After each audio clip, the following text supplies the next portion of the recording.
What happens when two of country music's biggest voices clash on live television in a way nobody saw coming? The Kelly Clarkson Show was supposed to be another feel-good episode, another celebration of talent and success. But when Carrie Underwood walked onto that stage, something was different. The energy shifted. What started as light banter quickly turned into sharp exchanges. And before anyone could hit the commercial break, the entire interview spiraled into one of the most shocking moments in daytime television history. This isn't about diva behavior or manufactured drama. This is about two women who built empires, who came from the same roots, and who discovered on live television that sometimes success creates distance that can't be bridged with pleasantries and fake smiles. If you want to see how this all unfolded, make sure you subscribe and drop a comment below telling us whose side you're on. Kelly Clarkson sat across from Carrie Underwood, the studio lights casting their usual warm glow over the set. The audience had just finished their applause, and Kelly's signature smile was bright as always. She leaned forward slightly, her hands clasped together in that familiar, welcoming gesture she'd perfected over hundreds of episodes. "So, Carrie, it's so good to have you here," Kelly began, her voice carrying that cheerful tone that had made her show a daytime staple. "I mean, we've known each other for how long now? It feels like forever." Carrie smiled, but there was something measured about it. She crossed her legs and adjusted the hem of her dress, taking a moment before responding. "It does feel like a long time. We've both been doing this for quite a while." Kelly laughed, though something in Carrie's tone made her pause for just a fraction of a second. "Well, you've been absolutely killing it. Your last album went platinum. The tour was massive, and I heard you're already working on new music. How do you keep that drive going after all these years?" Carrie tilted her head slightly, her expression thoughtful. "I think it comes down to staying authentic, you know? Not compromising who you are for what's trending or what people expect. I've always tried to stay true to the music that matters to me, even when that meant taking the harder path." There was something in the way she emphasized certain words that Kelly noticed. The audience didn't catch it yet, but Kelly's smile flickered almost imperceptibly. "That's so important. I mean, we both came from similar places, right? American Idol gave us these platforms, and we've both taken those opportunities and run with them." "We have," Carrie agreed, nodding slowly, "though I think we've taken them in very different directions." Kelly's eyebrows raised slightly. "Well, sure. I mean, you stayed with country music, and I've always been more pop, rock, soul, a little bit of everything, really. But that's what makes music so beautiful, right? There's room for everyone." Carrie leaned back in. Kelly's smile was still there, but her eyes had sharpened. "And you think some people don't put in the work?" "I didn't say that," Carrie responded, her voice calm but firm. "I'm saying that some people get comfortable. They start doing talk shows. They start doing other things. And the music becomes secondary. That's fine for them, but it's just not my path." The audience had gone quieter now. This wasn't the playful banter they were used to. Kelly uncrossed and recrossed her legs, her posture straightening. "Carrie, are you taking a shot at me right now on my own show?" Carrie's expression didn't change. "I'm just being honest. Kelly, you asked me about drive, about staying committed. I'm telling you what I believe. Some of us are still putting music first, and some of us have found other priorities." Kelly let out a short laugh, but there was no humor in it. "Other priorities. Okay. So, hosting a successful talk show, connecting with people every single day, using my platform to highlight other artists and important causes, that means I'm not serious about music anymore." "You tell me," Carrie said, her voice steady. "When was the last time you went on tour? When was the last time you released an album that wasn't just a collection of covers or holiday songs?" "I'm not trying to be harsh, but facts are facts." The tension was thick enough to cut with a knife now. Kelly's jaw tightened, and she leaned forward, her voice dropping slightly, but gaining intensity. "You want to talk about facts? Let's talk about facts. I've sold over 25 million albums worldwide. I've won 3 Grammys. I've done Broadway. I've built a media empire while still making music that connects with millions of people. Just because I'm not on a tour bus 10 months out of the year doesn't mean I've lost touch with who I am as an artist." Carrie shook her head slowly. "I'm not questioning your past, Kelly. Your legacy is solid. I'm questioning your present.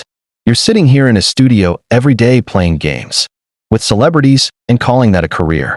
Meanwhile, some of us are still out there grinding, still proving ourselves night after night." Kelly's voice rose slightly. Proving ourselves to who? To you? I don't need to prove anything to anyone, Carrie. I've earned my place 1,000 times over. And you know what?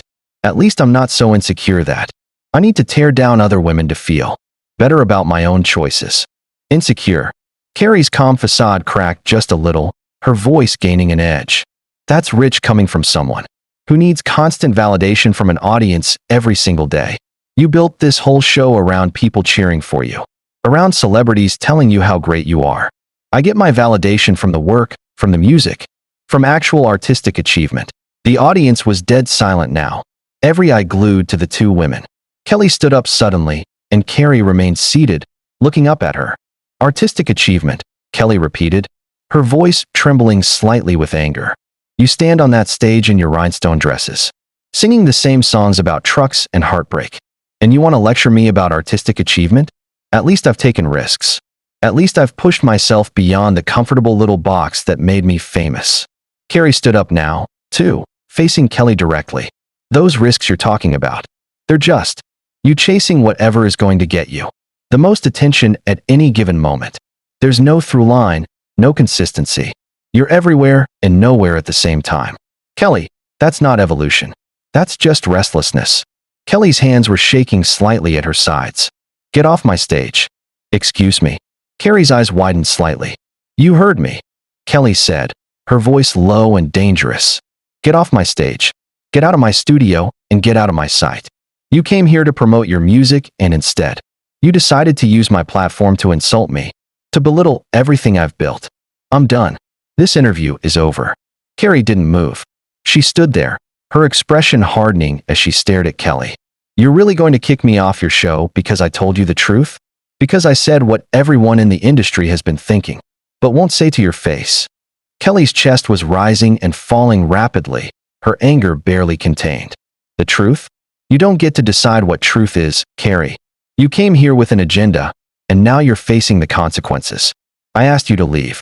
No, Carrie said firmly, crossing her arms. I'm not leaving until I finish saying what needs to be said. You want to talk about using platforms? You've used yours to become comfortable, to become complacent. You've surrounded yourself with yes people who tell you everything you do is amazing. And you've lost touch with what it means to actually struggle for your art. Kelly's laugh was sharp and bitter. Struggle? You think you're the only one who struggles?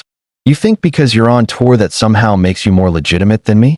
I wake up every morning and put myself out there for millions of people. I interview artists. I celebrate their work. I give them exposure they might not get anywhere else. That's not comfort, Carrie. That's work. Hard work.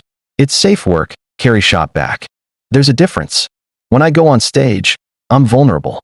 Every note I sing, every performance I give, it's all me. Raw and real. What you do here, it's structured. It's produced. It's controlled. You have writers. You have producers. You have a whole team making sure you look good and sound good and never have to take a real risk. Kelly stepped closer, her voice dropping to almost a whisper, but somehow more intense. You want to talk about vulnerability? I sit across from people and have real conversations. I cry with them. I laugh with them. I share my own struggles with depression, with weight, with divorce, with being a single mom. I put my real life out there in ways you never have. Your vulnerability is scripted into 3-minute songs. Mine is happening in real time every single day. Carrie's jaw clenched. That's not vulnerability. That's therapy masquerading as entertainment. You've turned your personal life into content. And you've convinced yourself that's somehow noble. At least when I write about my life, it becomes art. What you do is just emotional exhibitionism. The audience gasped audibly at that. Kelly's eyes flashed with something beyond anger now, something closer to hurt. How dare you? How dare you reduce what I do to that? You have no idea what it takes to be this open, this honest with people.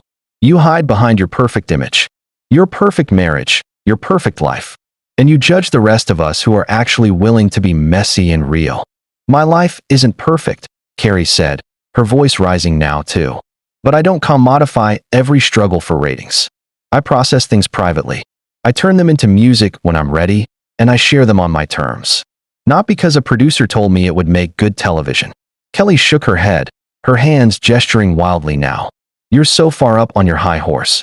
You can't even see how judgmental and cold you sound. This whole conversation, everything you've said, it's just you trying to make yourself feel superior by tearing me down. I actually looked up to you," Kelly continued, her voice thick with emotion. "I thought we had mutual respect." "We did," Carrie said quietly. And for the first time, her composure seemed to crack slightly. "We did until you stopped being Kelly Clarkson, the artist, and became Kelly Clarkson, the brand." Kelly laughed, a broken sound. "So according to you, none of my success matters because I'm not on a tour bus." "It matters," Carrie conceded. "But it's not music. It's entertainment. It's everything except the thing that made you who you are." Kelly looked directly at Carrie, her eyes shining with tears. "Get out. Security, please escort Ms. Underwood off the premises. This interview is over." Carrie looked at the security guards, then back at Kelly. "This is a mistake. You're going to realize I was right." "Maybe I will," Kelly said. "Or maybe I'll realize that your version of honesty is just cruelty with better marketing." Carrie turned and walked off the stage, her heels clicking in the stunned silence.